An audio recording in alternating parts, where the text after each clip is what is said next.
Arestado ang isang high school teacher na sumasideline umano sa pagtutulak ng droga. Kasamang nadakip ni Sir ang dalawa niyang dating estudyante. Ginagawa para Batacan ang bahay ng guro. Nakatutok si Cesar Apolinario. Sa bahay na ito sa Barangay Gulod, Quezon City, nakipagkasuntong mag-abutan kahapon ng 300 pisong halaga ng shabu.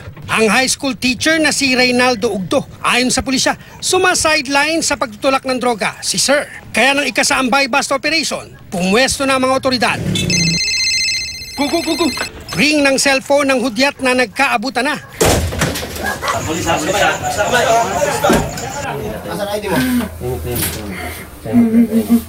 Several complaints na yung nare-receive natin dito sa bahay nitong teacher na to. Iba't ibang tao na dumadalaw dito sa kanya, na-find out natin na talagang itong area na to ay ginagamit na Batacan at yung mismong teacher mismo ang nagtutulak ng droga. Bukod kay Ugto, nabuking din ang dalawang lalaking nakasiksik sa sulok sa bahay kaya inaresto rin.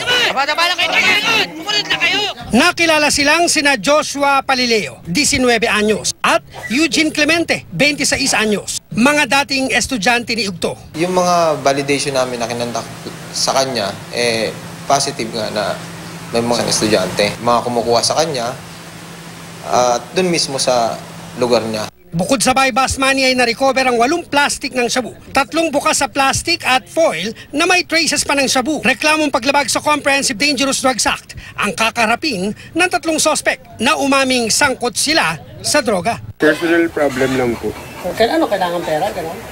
Hindi naman po. Ba't ka na sangkot dito? Sir, nahihaya lang po. Na? Na gumamit. Na-influensyahan na ng iba. Na-influensyahan? Okay. Pero hindi ka naman nagtutulak? Hindi po.